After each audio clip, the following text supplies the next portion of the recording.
Donc là, ça y est, deuxième jour, on commence, on monte à travers le rempart. Et Rémi Paul vient de trouver du bois cassant. C'est ça. Alors, premier bois cassant de la journée. Ce ne sera pas le dernier. Hein. C'est une espèce assez commune dans ce type de milieu.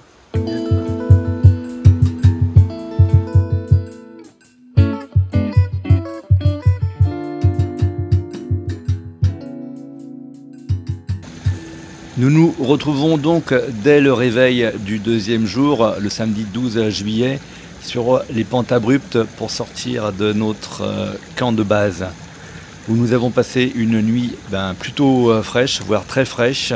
Heureusement qu'on n'était pas trop mal équipés. Et c'est reparti pour le deuxième jour de cette expédition qui va durer 3 jours. Qu'est-ce que tu as trouvé? Là, sur une branche morte, plusieurs espèces d'orchidées, donc un petit angrécum appendiculatum, un jeune. Je vois pas, vous avez. Comme la veille, Rémi Paul est attentif à toutes les plantes présentes autour de nous, mais également à d'éventuelles traces de marronnage. Ouais. Donc l'idée aussi, c'est de viser les secteurs rocheux avec des petites cavités, ça appelle des abris sous roche, pour voir s'il y a des traces d'aménagement. Bon, là, il n'y a rien, hein, c'est pas favorable du tout, mais c'est intéressant d'aller vérifier quand même.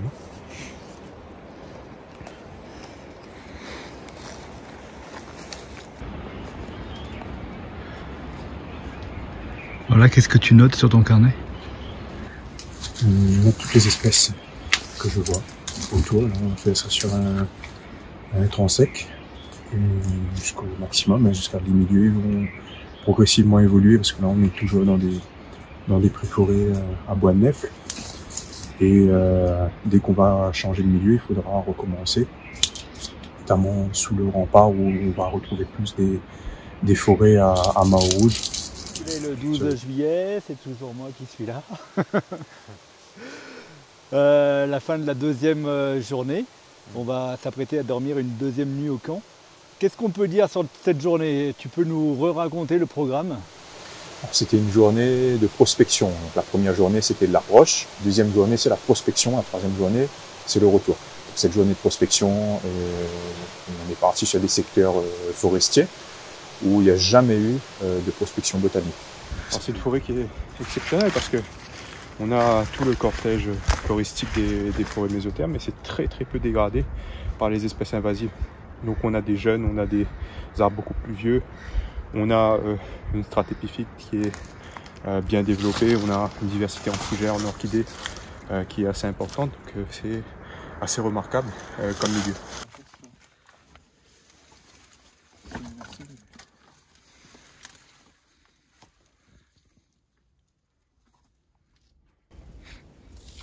Une petite fougère pointée, un splénium. À un moment donné, tu as trouvé une espèce qui t'était un peu inconnue, que tu m'as montré dans ton petit carnet. C'est quoi, quand on trouve une espèce inconnue, on peut s'attendre à une espèce pas encore répertoriée ou Là, vu le secteur et vu où c'était, c'est une espèce que j'ai récoltée dans le lit de la ravine. On peut imaginer que pendant les périodes de crue, c'est constamment rappelé, et puis l'espèce elle est emportée par les flots. Donc on va plus être sur une espèce exotique envahissante, je pense, malheureusement. Donc la démarche, là, c'est de prendre en photo. Là, je suis permis de collecter pour pouvoir identifier par la suite. Alors, Joanie a fait une trouvaille exceptionnelle. C'est-à-dire un des derniers palmistes noirs de la zone, Acanthophoenix crinita, devenu très très rare dans ce milieu et dans ce secteur-là, parce qu'il y a eu beaucoup d'exploitation du palmier, c'est sûrement. C'était un aliment de choix pour les marrons, c'était facile à utiliser. De couper le pied de palmier et nettoyer le chou pour avoir de quoi manger facilement. Et c'est pour ça que ça s'est un peu raréfié dans tous les secteurs les plus accessibles des forêts méso de Salazie. Et donc, s'il fait plaisir de tomber sur un pied de palmis noir ici, et aussi grand, le pied il fait facilement 7 mètres de haut.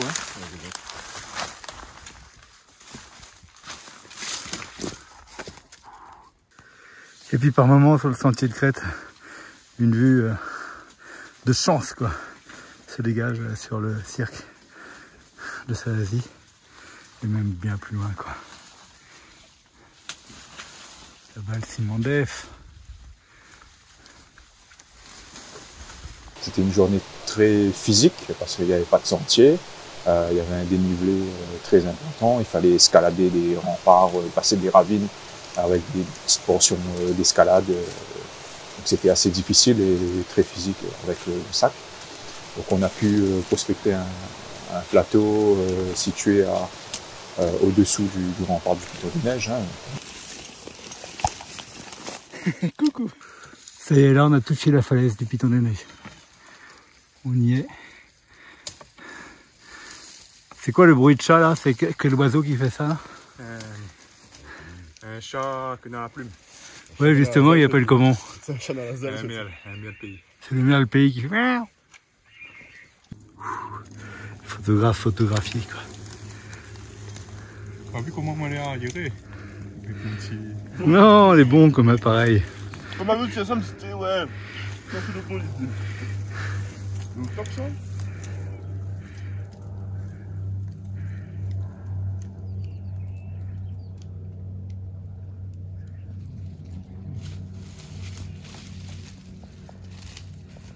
Juste le bruit de l'hélicoptère pour les ranges à nous. Arrivé au pied du rempart du Piton des Neiges, barrière verticale, impossible à escalader sans équipement, on a surplombé de gigantesques plateaux qui se sont décrochés du massif dans des temps lointains à l'échelle géologique. On a prospecté 2 plateaux dans la journée. Le premier était couvert de maos rouges et le second était plus diversifié et plus plat avec des fangeants et plus de clairières propices à l'envahissement de pestes exotiques, raisins marrons, bégonias, goyaviers. En embrassant tout le paysage du cirque, nous devinons comment les marrons ont pu s'y installer, loin de la société esclavagiste des bas. Est-ce que tu penses que c'est possible que des marrons soient montés jusqu'ici? C'est possible, oui c'est possible. De toute façon on ne saura jamais. Mais par contre, on peut se dire que le secteur il est un peu éloigné pour que la vie s'y installer de façon durable. Alors que plus bas, on a des secteurs qui sont beaucoup plus faciles d'accès et tout aussi cachés finalement des chasseurs de marrons. Donc pourquoi aller aussi loin dans des milieux qui sont assez hostiles? On n'a pas beaucoup de choses à manger, il fait froid, on a des conditions climatiques qui sont difficiles, on a un sol qui n'est pas très adapté à l'agriculture. Donc c'est difficile d'imaginer une occupation aussi loin. Et tu me racontais donc qu'il y a quelques semaines, tu as pu tenir une conférence à l'espace Le Comte de Lille. Il y en aura une deuxième au mois d'octobre, tu me disais, à Saint-Benoît. Oui, c'est ça. Ce sera à la médiathèque de Saint-Benoît le 14 octobre. Est-ce que tu peux dire quel est déjà le thème de cette conférence et à quoi s'attendre quand on va t'écouter là-bas? Alors la conférence s'appelle Expédition marronnage, mode de vie extrême et milieu naturel d'exception. C'est une conférence qui présente les expéditions que un certain nombre d'expéditions que j'ai pu mener dans les Hauts de l'île à la recherche de traces de marronnage, mais aussi, comme aujourd'hui, pour la prospection botanique et l'inventaire général de ces milieux exceptionnels. Et je présente aussi un certain nombre de reconstitutions d'abris. Voilà, c'est une réflexion générale sur comment les marrons pouvaient survivre dans les Hauts en utilisant la végétation. D'accord. Et mine de rien, avec toutes les recherches que tu as pu mener et puis les découvertes que tu as pu faire, même s'il faut rester très humble, tu participes à la construction d'un savoir plus solide sur le marronnage. Par la botanique, voilà, par la meilleure compréhension de l'utilisation de la végétation par ces marrons. 11h30, c'est la fin de la crête. On va en profiter pour manger un petit peu avant de rentrer dans la maille à découvrir. Après manger, décision est prise d'aller jusqu'au plateau. À peu près 1 heure pour progresser jusqu'à là-bas. Alors là, nous sommes arrivés sur un plateau. Qu'est-ce qu'il peut y avoir d'intéressant pour nous ce plateau? Enfin, surtout pour toi d'ailleurs. Alors intéressant, c'est un plateau extrêmement isolé, hein, très très difficile d'accès. Et intéressant, c'est au niveau de la flore, il faut voir ce qu'il y a. On ne sait pas d'avance ce qu'il peut y avoir. Et dans ce secteur-là, il peut y avoir un petit bois d'oiseaux très rare, Clauxion cétosome, que nous avons pu retrouver des grosses populations du côté de Piton Carré. Donc nous va parcourir un petit peu le plateau en regardant un petit peu ce qu'il y a et en faisant l'inventaire. Et là, les autres, ils ont trouvé Fangeant. Comment t'avais dit, toi, bois rouge? En rouge. Temps rouge. Là, un petit change d'écorce, ça c'est commun. Il y a du bois cassant pas mal. Hein. Et au milieu de la biodiversité, ben, il y a un gros carreau de raisin marron.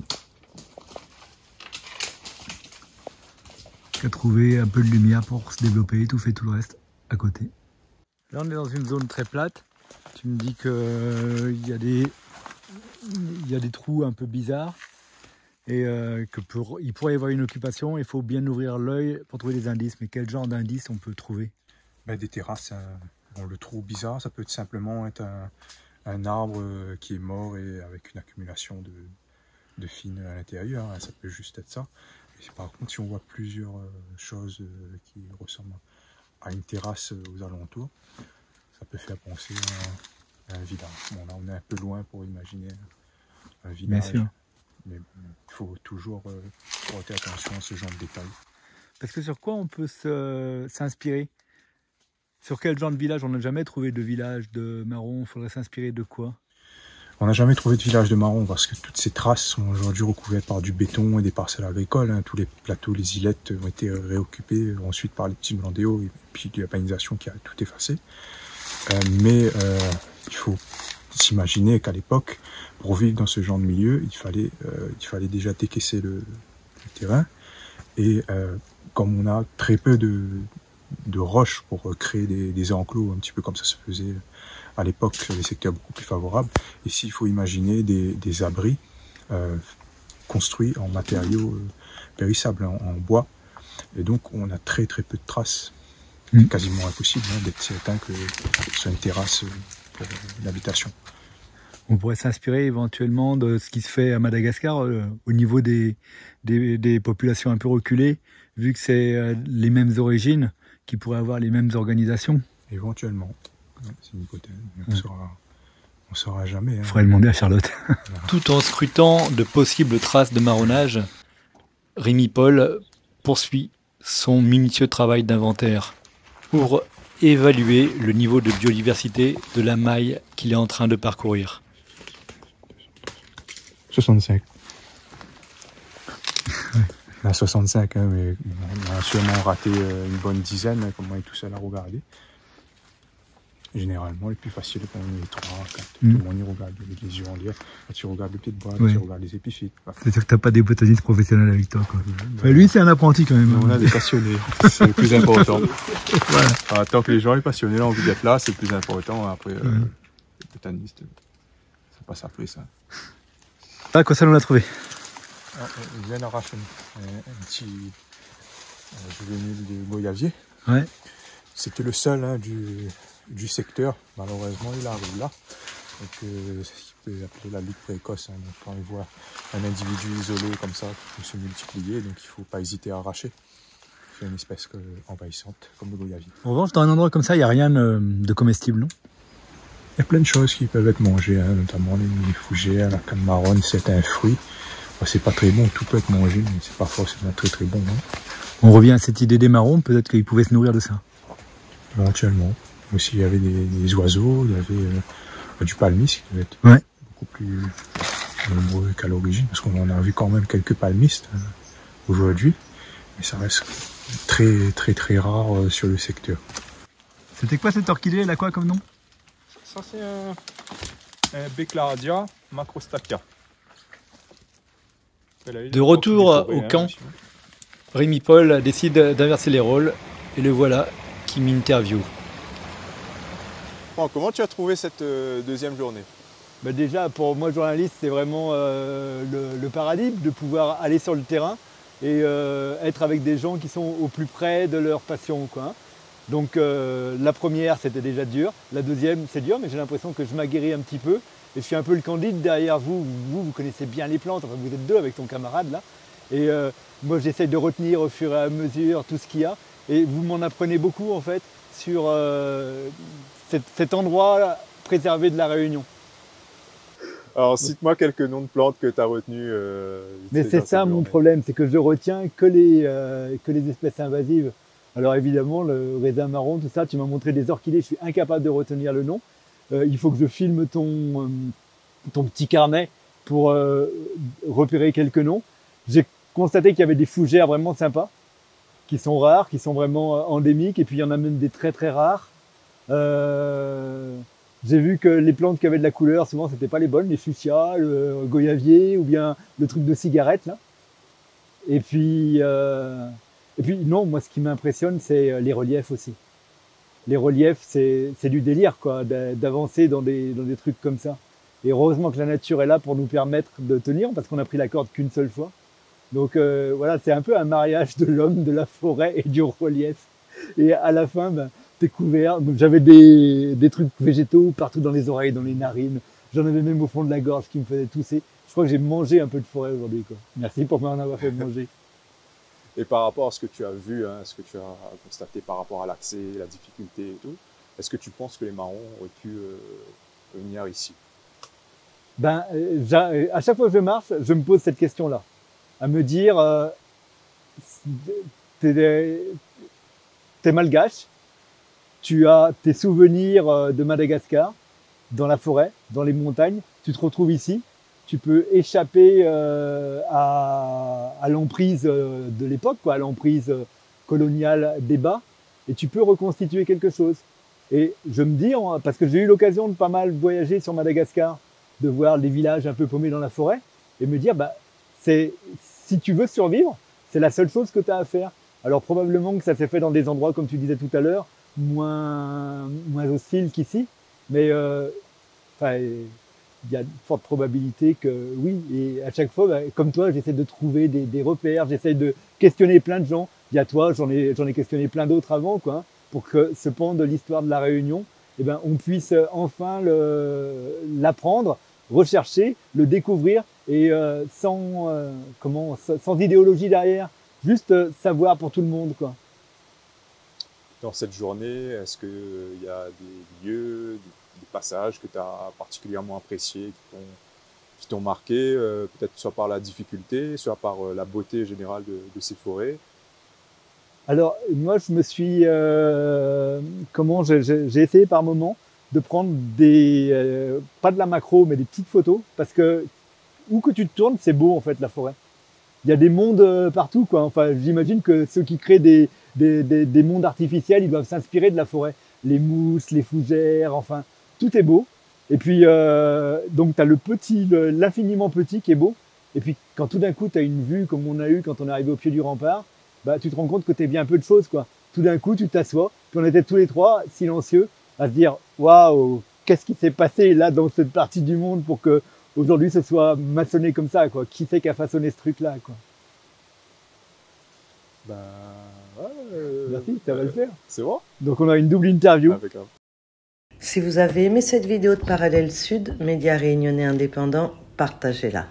Et si vous voulez soutenir la liberté de la presse, faites un don sur notre site parallèlesud.com. L'info est un droit, mais elle a un prix.